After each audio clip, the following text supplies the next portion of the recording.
So hello everyone and welcome to the next episode of Minecraft Peace podcast. I am your host, Katerina Newbury, and it's my true pleasure to welcome Drew Tupper as my guest today, all the way from Vancouver, Canada. Hello, Drew. Hello, Katerina. Pleasure Yes, to good be here. Thank morning. you for having me. Oh, it's a pleasure. And I'm really grateful that you agreed to be up early because of the time difference. So we'll we'll get straight to it. And it's my great pleasure to introduce Drew, who is a parenting coach, a life coach, couples coach. And what he brings to the people and the families is peaceful homes, harmony in the homes for the family, but oneself as well, so the individual. And I we were just trying to work out how I found Drew, or maybe he found me, because a lot of the posts that you've been sharing on Facebook recently really spoke to me. That's how I was drawn to kind of reaching out to speak to you. We share similar passion for the parenting journey in the way it can make us the people that we came here to be, to grow into the people that we came here to be through our greatest teachers, that's our children. And we'll spend the next probably 40 minutes talking about that, about creating peace in our home, being the best version of ourselves, and yeah, be the best dads and mums as well as humans. That's what it's come down to. So, Drew, would you like to add anything to the introduction for people to know a little bit more about you? Hmm. No, I really appreciated what you said though regarding being the best versions of ourselves so that we can serve our families in the best ways possible. And then also having a peaceful home. I always wanted that. Um, Thinking about my own family, I always the tone of the home was what I imagined when I thought of having a family. I thought I want a tone and I want a culture that is peaceful, that I, that I that I enjoy, where I have this feeling of rest and comfort and fun. And I thought to myself, yeah, can I create that? Is that even possible? Can families be like that? So that's what you know, even in choosing a mate, even in choosing the Mm. person that I wanted to be with, that's what I was doing because I thought to myself, if you're gonna have a family, if you're gonna go through uh, all of the motions, if you're gonna spend all of the energy and an investment in having a family, it may as well be good. It may as well be fun. It may as well be loving. It may as well be peaceful. It's worth it. And so that's what I've always wanted that. And I made that top priority. And that meant, like you were getting at, that meant that the biggest part of that actually was working on myself. So I had to do the work on me in order to be able to create that. Mm. And I will share at this point your brilliant book, Parenting for a Peaceful Home. Here we come. How to overcome anger and lead by a loving example. So we've got already three things to cover. So peace Mhm. and home, the emotional side of things, the strong emotions that obviously we get to experience as parents, and leading by a loving example. So lead by example, and on top of that, a loving example. Um, so I understand our journeys are similar in that I was totally overwhelmed with the emotions I found myself feeling towards my children, or I felt that they made me feel a certain way, and I really struggled all I knew was that I don't want to be the parent that I was showing up as at that time when they were very little, and that I want to do things slightly different to my parents. Because when I well, the words, the tone that was coming out of my mouth, I found myself realizing I sound like my mom or my dad or the combination of both, depending on what was happening. But I didn't know what to do with it. I didn't know how to be a different parent.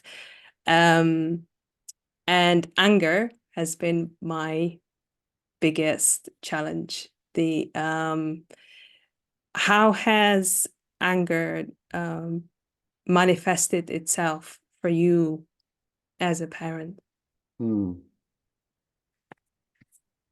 Well, I've got a lot to say on this. Obviously, I wrote a book on it, and um, how has it manifested? Well, like you mentioned, there were times, especially with my firstborn child, my son, where I would speak and I could even shock myself with what I heard coming out of my mouth. Maybe not in the moment, because in a dysregulated moment, I wasn't thinking all that well. I didn't really have access to the good thinking part of my brain. And so the lingering effects and the lingering feeling and the lingering impact and my memory of even shortly after interacting with my son in an aggressive or angry way, I could sense and feel into the the inappropriateness, the sadness, and the damage that I was doing. And so yeah, it shocked me and it saddened me to see and feel and hear negative, judgmental, vitriolic words come out of my mouth at my young child. And it's a bit difficult because in the moment, it's almost like I thought it was justified. And so, but then after, in retrospect, I would question it and I would think, I'm not sure that's justified. And so there was a battle going on inside of me. There was a part of me, a conditioned part of me, um, an older part of me that said, this is the way to do it. Obviously, this is the way to do it. This should handle a situation like this. This is your training. This is what you know how to do. And then there's another part of me, an emerging part of me that said, I don't think so. I don't think this is the way to do it. There's something off with this. There's something not good happening here. Mm. I like that very much. For me, it just felt completely off. I didn't actually feel like it was me, the real me speaking. It was like a voice, it was just a voice that's inside of me, but it actually wasn't me. And I felt guilt afterwards. I was thinking about the emotional damage I am doing to my children and basically ruining their lives. That's where I was. But Hmm. so you've touched upon the fact that it's becoming, better understood that when you're in the moment, when the emotions take over, we are, the logical and thinking part of our brain literally switches off. So the Mhm. prefrontal cortex, we're connected to the amygdala, and I didn't know any of this when I was trying to first parent my boys. Um, but that's what happens, isn't it? So we're in the moment, and we actually just are on some sort of an unconscious autopilot. So behavior comes through that we have no control over. But there comes a point, and you talk about it really beautifully in the book, where we start to become aware of this. So that's what you've been doing, reflecting on your behavior, and I guess starting to develop self-awareness. So would you Mhm. like to tell us about how self-awareness has helped you Mm. be a better dad? Mm. Yeah, self-awareness is a tricky thing because um, it's like being shown a lot of truth, um, and being able to see yourself clearly, maybe for the first time. And so it can be a lot to take on and to Mm, see things you haven't seen before. And so, as you mentioned earlier, there could, along with that, can come guilt and shame. mm. Um, which again, totally understandable, but not that productive. So anyway, for me, uh, self-awareness was the gateway to becoming mature, to becoming a leader. There's no self-regulation. There's no anything without self-awareness. You can't manage, talk about, think about something that you're not aware of. That's like, it's an impossibility. So the awareness must come first. Um, and what that really means is being able to observe oneself Mm, and even to a degree evaluate oneself, hopefully without a lot of emotional charge and judgment. That's not always possible, but really being an observer of oneself. And so um, I didn't know I could do that. I didn't know I mhm, had that ability. For me, before self-awareness, there was just me. There was no observer.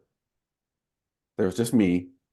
And I did what I did, and without much self-reflection.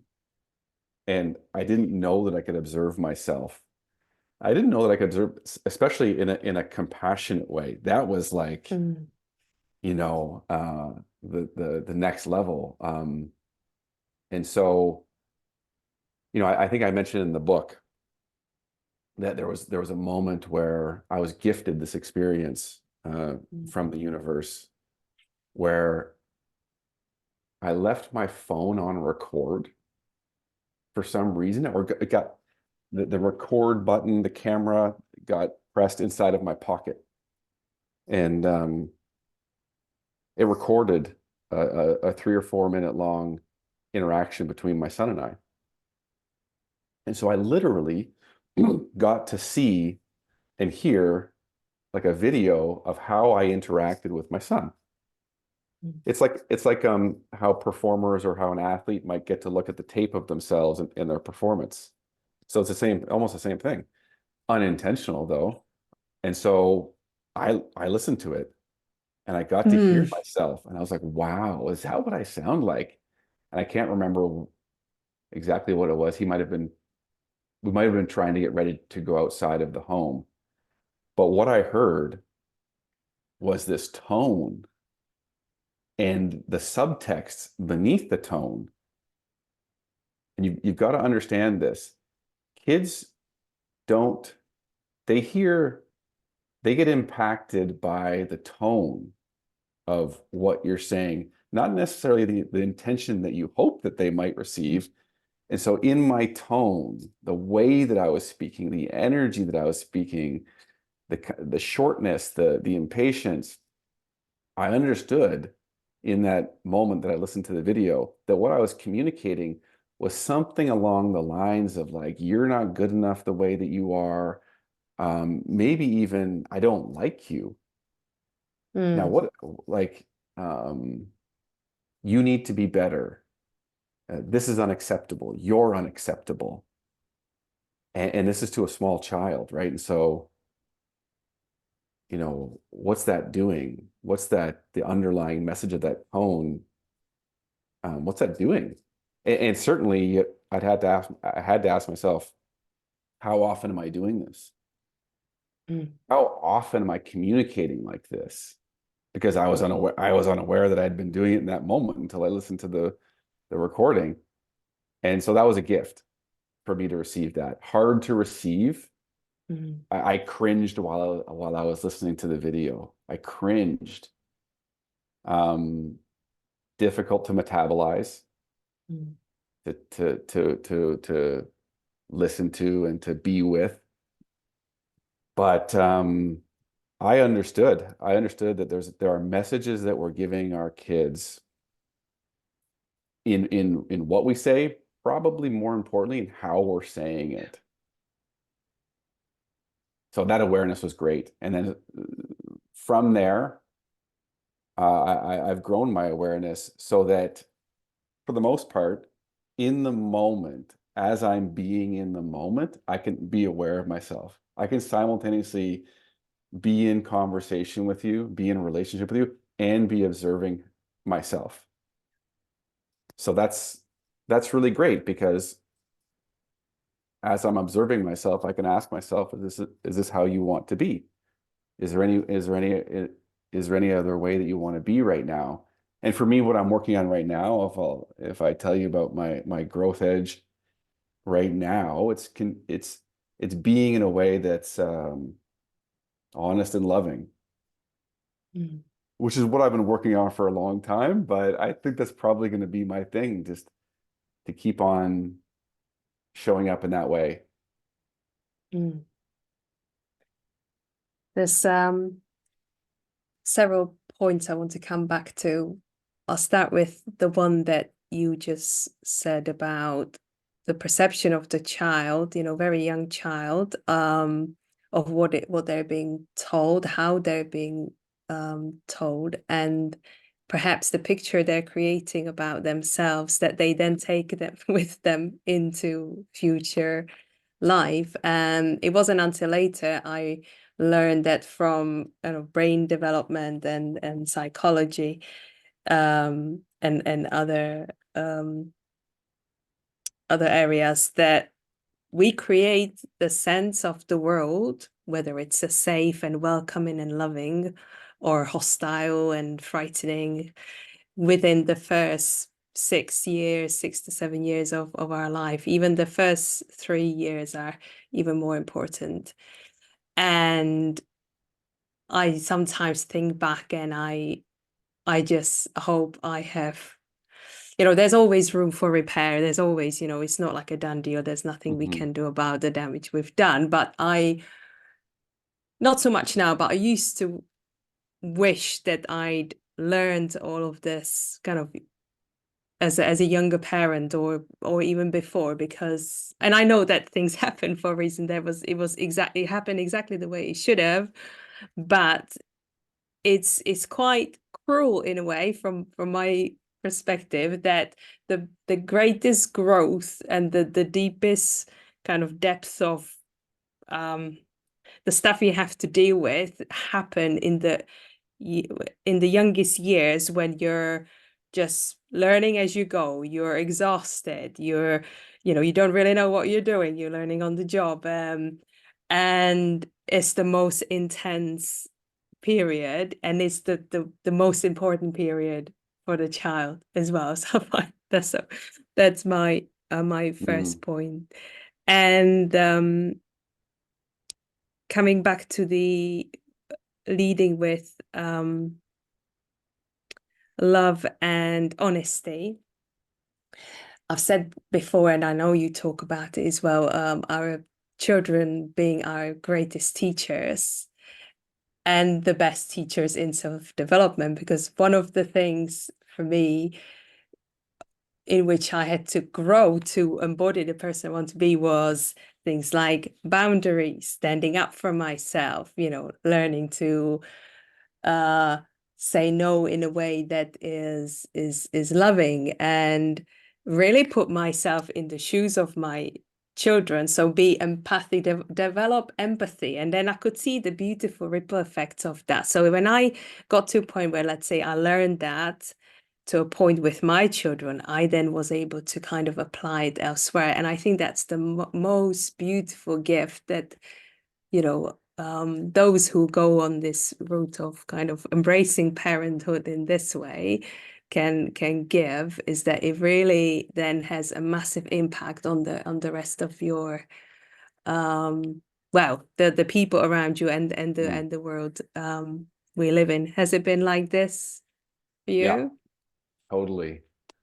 Um, where do I start? I think what you're mentioning with the boundaries is really important. And um, unless you look at that, there can be so much you know, enmeshment or you know, leaky boundaries, uh, even codependence inside families.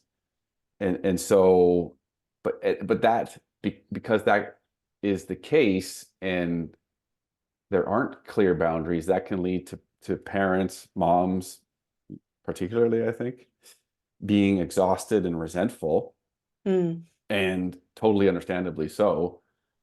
And then how do you show up when you're feeling like that? mm, Right? Maybe it's an outburst, maybe it's a withdrawal. And so cleaning up, like being really precise and mature and cleaning up, you know, the energy of like where where I where I stop and you begin, you know, like I'm me, you're you. And I'll tell you that I'll tell you that when I had my first child, I didn't know the answer to that. Like mm. I was so close to him, Yeah. and things were so intense. There's lots of love and care, but and there was empathy there, but it it bordered on, or I think went beyond bordering on, and it got into this murky area of like, you know, caring so much, and there was like projection, and there was enmeshment, and it was just all too confusing. And so I remember the day that I realized that like I needed to step back. I Mm, actually needed to create some space, and it didn't feel right. I suppose that's not the the place where I came from, and so I was doing something different, and I was intentionally putting space between myself and my child, but I knew it was for the good, and I knew that like if I could um, create this sovereignty both within myself and with my child, it's actually a better thing. And so, um, yeah, learning how to be empathetic was really good for me. Like to really be empathetic, which is like, I feel you, and to validate.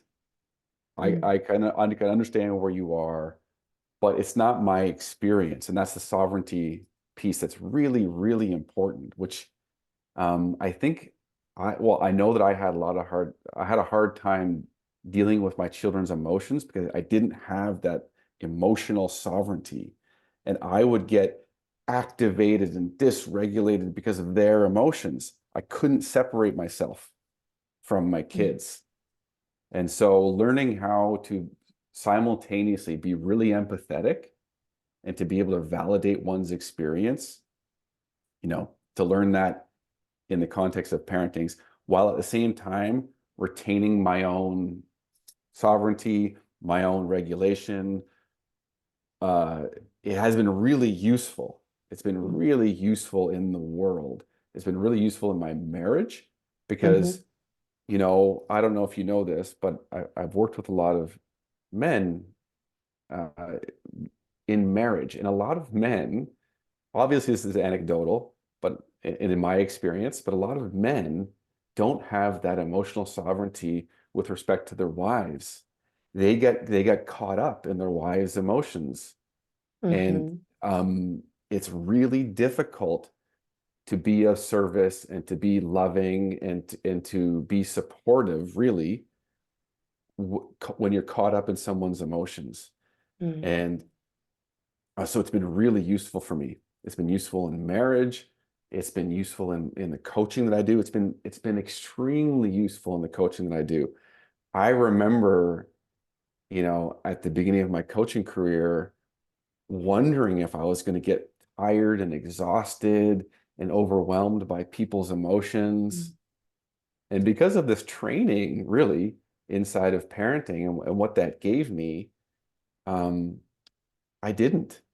mm, I was able to be with people in a really loving, mature way without taking on their stories or their emotions. And so um, I don't get exhausted from coaching. I don't get overwhelmed at all. I enjoy it. I look mm, forward to every call that I have, and people can show up however they want to show up. And I tell people that any kind of emotion you want to bring is fine. Like mm. you can bring it all. Like you're not going to scare me. You're not going to scare me off. Um, however you want to be is fine. And so it's been very useful. It was difficult to learn.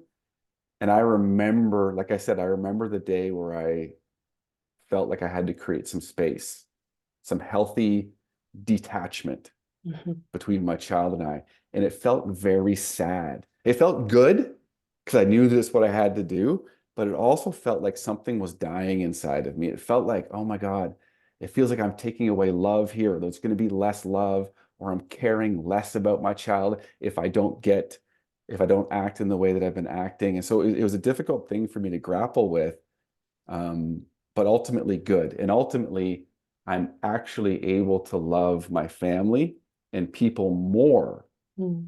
from a place of like groundedness, self-regulatedness, um, having this emotional sovereignty, because I don't make it about me anymore.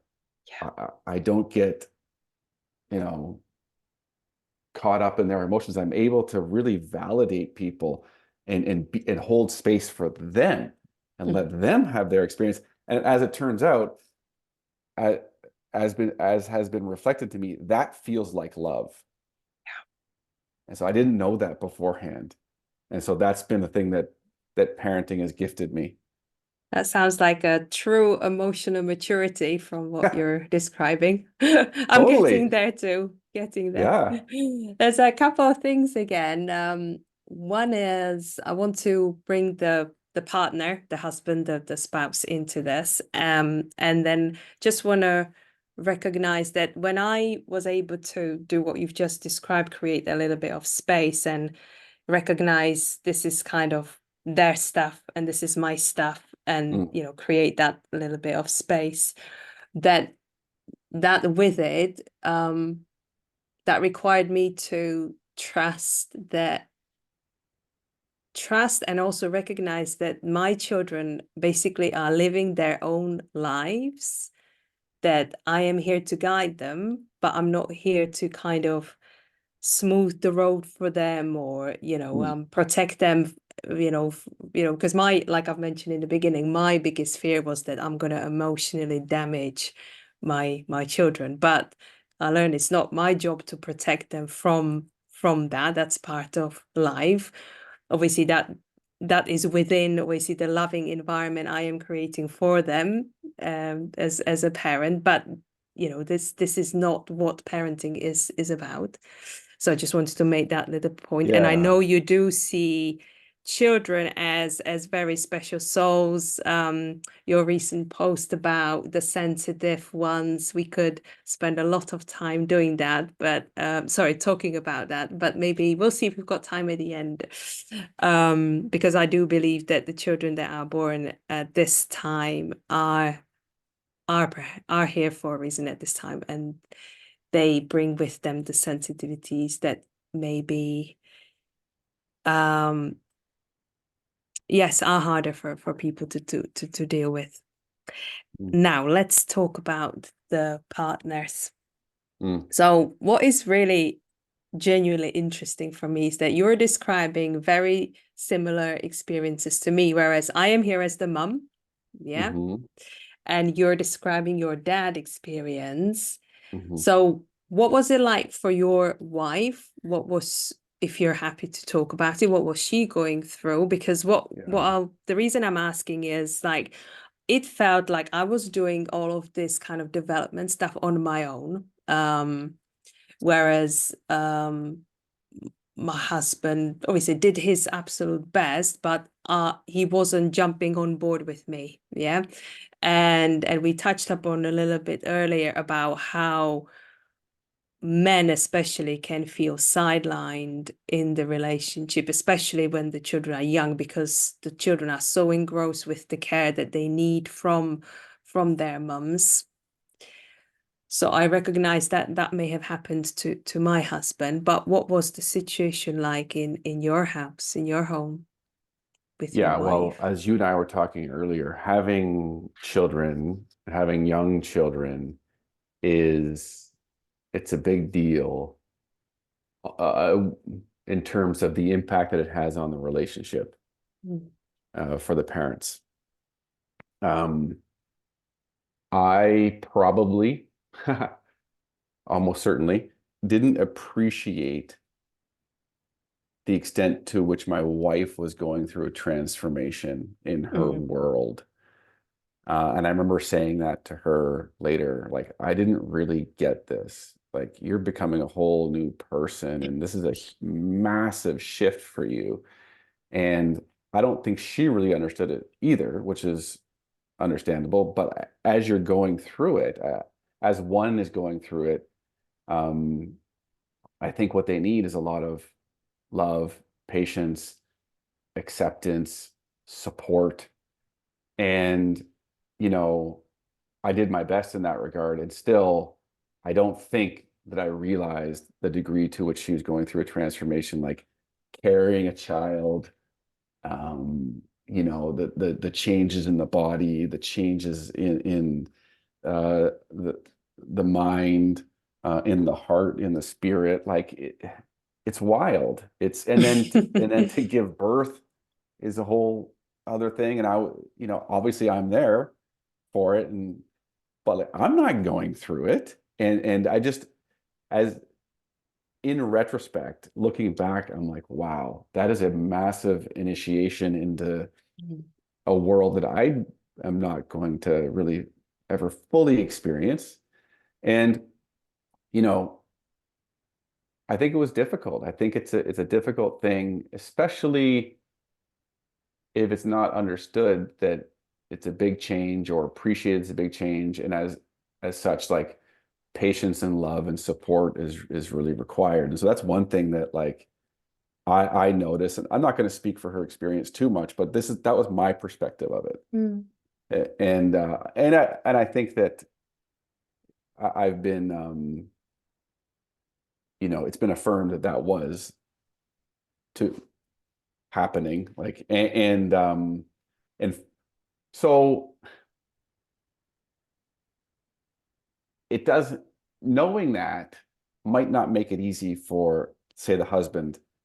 It's just knowing that is it's good to know that. And it would have been great if someone pulled me aside and said, hey, listen, uh you know this is not easy. Having kids is not easy.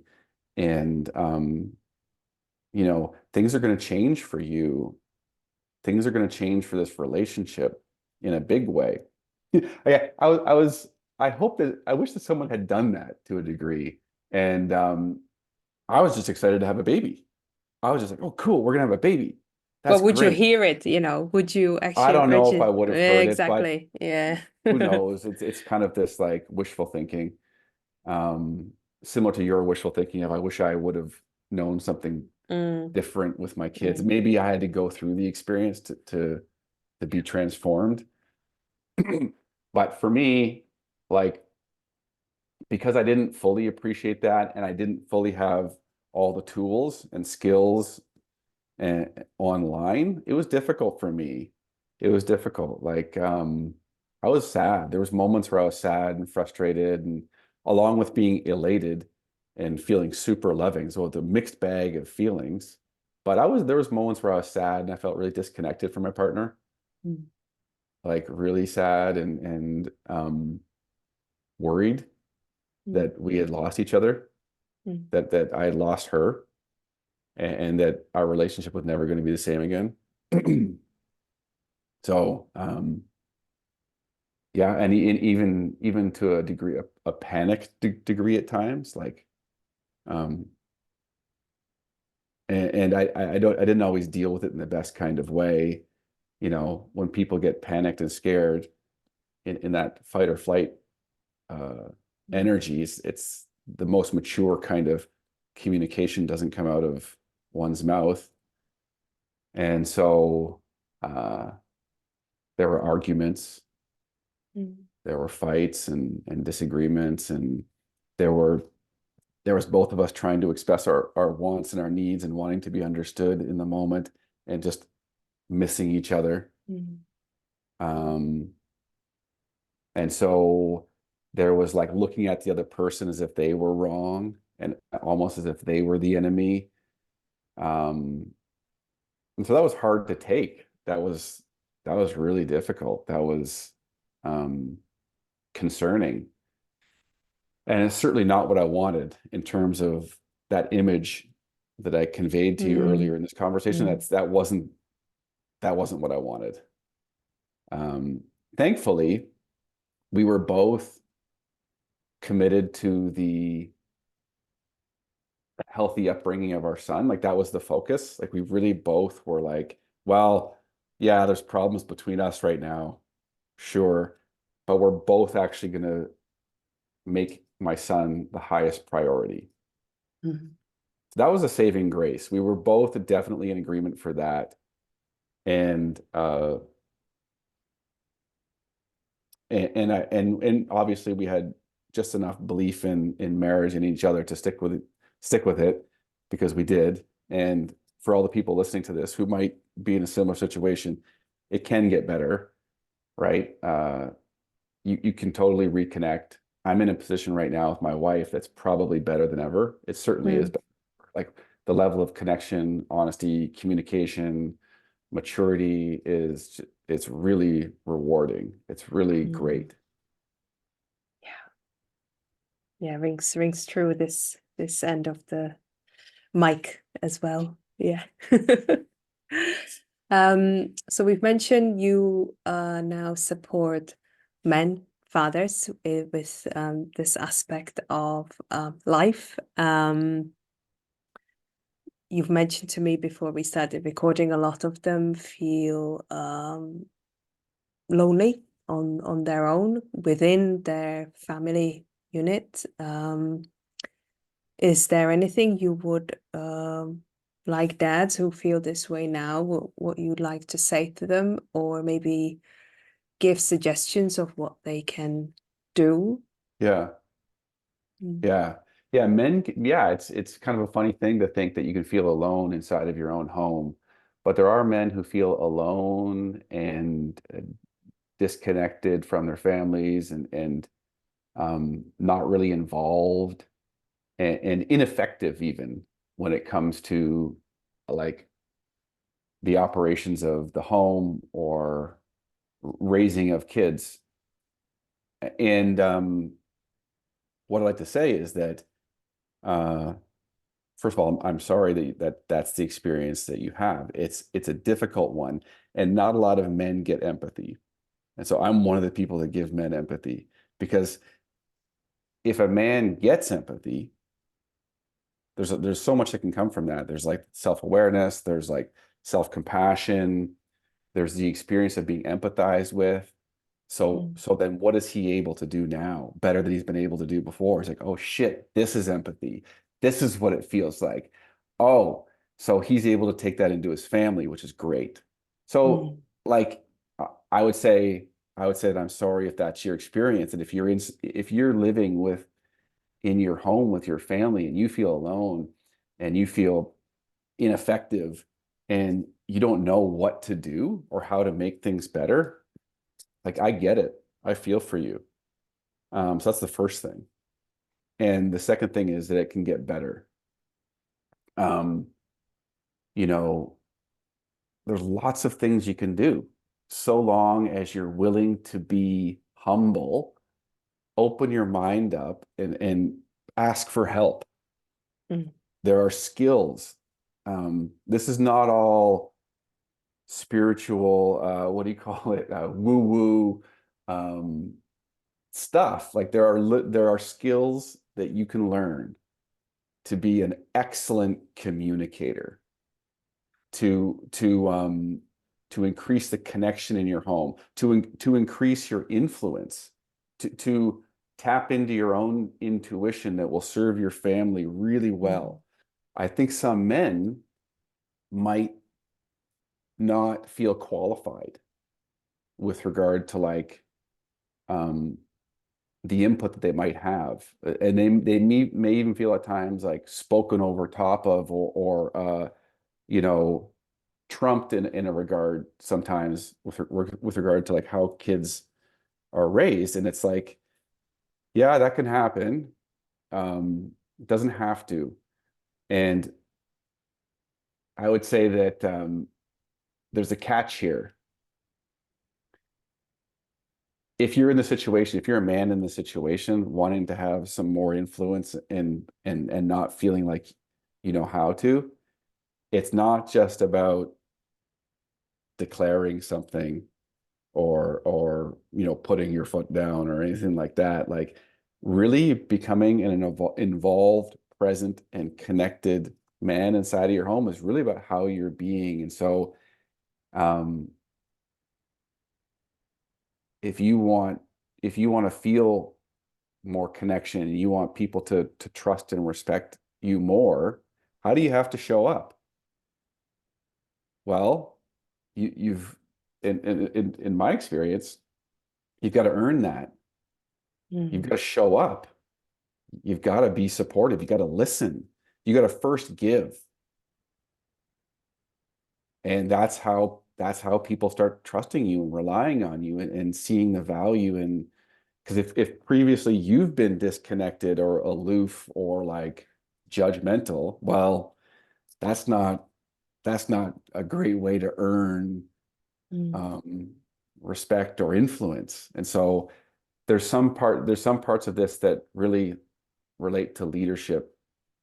Um, and in the book, the subtitle is How to Lead by a Loving Example. And there's so much inside of parenting and relationships that can be boiled down to like personal leadership. Like, how are you showing up?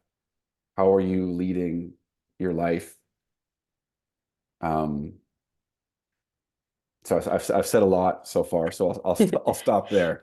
I'll just add a little bit to it. So me looking at it being in this situation from the wife's perspective, if I can give or share what's helped us is me switching into really seeing the man, connecting to the respect I have for him, and also trusting that he can do it, that he can do the transformation, he can be the leader of the home, he Hmm. can raise the children in a way that, I, even though, so we have slightly different styles of parenting, me and my husband, but I've had to get to a point where I said, I accept it, I recognize it. This is the way he chose to do it, and this is the best way he can do it right now. And I will still support him in this way, Yeah. because that means then you've talked about, being a team. So you need the couple to be a team first, come together, have a united front, even if it means coming from slightly different sides. So it feels to me that's what's helped in our home, is that me placing that trust in my husband, Yep. and that started to shift things. Awesome. Yeah. And it can go both ways, right? Mm, Um, he can show up in a more trustworthy way, and or you can give him more trust, and both of those things are great. And I love it when I see someone, you know, take a chance on their partner. I love it when I see someone say, well, you know, I am actually going to surrender. I'm actually going to trust. It's a leap of faith, and a lot of people don't yeah. do it because we like to have control. Yes. Yeah, that's But you it. can't really have control and love at the same time. You can't highly control a situation in a home. There has to be freedom. There has to be liberation. Mm, Um, there's got to be choice. And so if you squeeze too tightly, you'll squeeze the life out of your family. And whether you're a man or a woman or whatever, it's like if you're a mom or a dad, it can happen both ways. You know, there is a relaxed, accepting, trusting uh, nature that allows love to flow a lot better than this hard grip of control. Uh, so good for you. It's not easy to do. mm. Um, At the same, I'll go just ahead. add, so we're talking about the squeeze, but also it mustn't go in the opposite extreme where there is like too much freedom. I, I I'll try and describe it. Hmm. So this goes back to the boundaries. So relaxed environment doesn't, to me, feel that everyone just lets loose, and then yeah, there is no order, not oh, I don't know, I'm trying to look for the Yeah, right yeah, words. Harmony comes with a little bit of kind of some sort of kind of divine order or like, yeah, organization. So that's kind of where I see it. So yeah. no extremes are good. I think it depends on where you're at Mm, beforehand. Like I think that people could generally lean toward it's fine, whatever you'd like. I'm okay. I'm not going to voice my opinion or my needs. Um, just go ahead. And so there's not much truth or authenticity there. mm, And so it's difficult to be in relationship with that and have a really awesome relationship because there's no truth. mm, Uh, but so on the other hand, it, where you come from, do you come from that place or do you come from the place of like, I need lots of control. I'm going to tell yeah. everyone what to do. And so it's really looking at yourself, like knowing yourself, where, what would be beneficial for you to work on. Mm, Um, for me, it was relaxing. For me, mm, it was, okay, dial this back a bit, trust a bit more, give people a bit more freedom, give them the benefit of the doubt. Um, let's see what happens. And you know, if you're going to communicate your needs or your desires, do it in a loving way. Don't do it in a way that's got like this sledgehammer approach, this like ultimatum, this like so that was my mm. growth edge. Yeah, I've just gone too far down the relaxed way, so I then had to come back Yeah, with the yeah, personal boundaries. yeah, yeah, exactly. And I think it's Wow. cool that you trusted your husband in that regard. It's difficult when someone's different than you. But ultimately, inside a relationship, I think we want difference. I don't think we want, um, No. say, a mom and a dad to be exactly the same. I think we want different perspectives in a home. But there's a desire to have that similarity. There's a Mm, safety inside of yeah. it, but there's also like an egoic perspective that says my way is the right way. Mm, And so accepting your partner is different from you and that they may have a gift that you don't have to bring into the family is a humble it's an act of humility. Like um for me to think my way is the best way and want everyone to do things my way is not very humble. It's like certainly, you know, I know that my partner has all these gifts that I don't really have or not as well developed as she has. And so it's been fun actually leaning into that and actually mm, looking at that and paying attention to it and appreciating it and being like, oh yeah, you do this really well. Yeah, you do that really well. I couldn't do it like that. Like it's been fun to actually be less insecure and celebrate her more and mm, it feels good. I'm okay now with there being difference. Beautiful. So we're starting to wrap up as I'm conscious of your precious time. But I want to ask one last question, or maybe just a comment from yourself. In your book, you beautifully invite the readers to kind of come up with a vision for their family, and you ask them to imagine that the parenting route they've gone down has really paid off. The kids are now leaving the home, and so you invite the readers to imagine this scene, and you ask them, what do you want to feel? What do you want your children to Mhm. be like, look like? How do you want your family to feel like?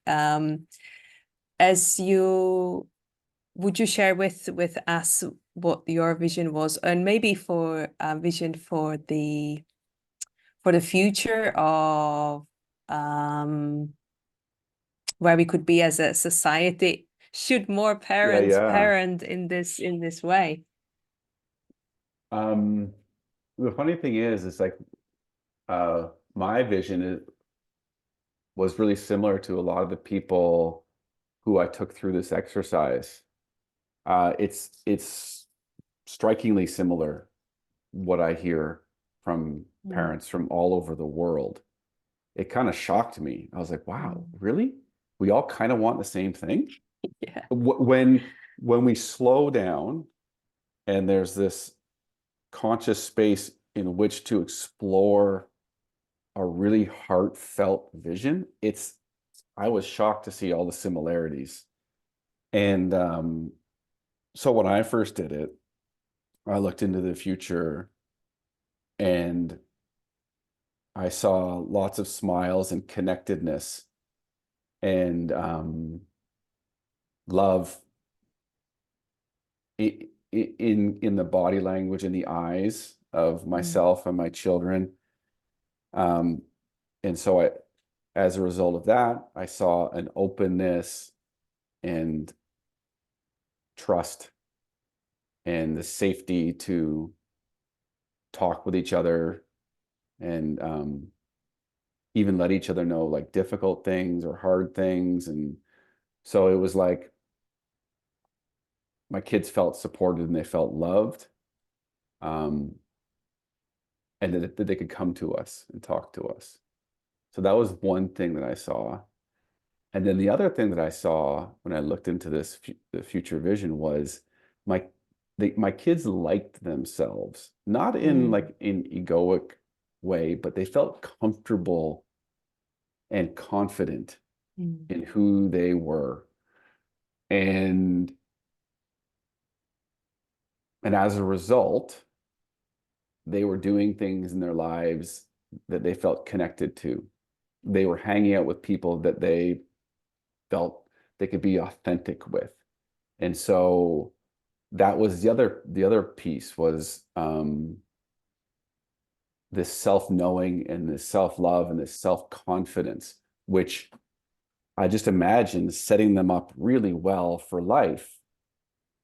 Uh, I didn't have any particular image of what work they were doing or what that, what they were up to, you know,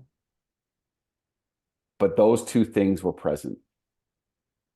Um, and you know what? Like I've done this exercise with lots and lots of parents, and that's often what I hear, some version of that. mm. And so Powerful. with if that's the reason why I invite people into doing this exercise is because if you get quiet and you get connected to,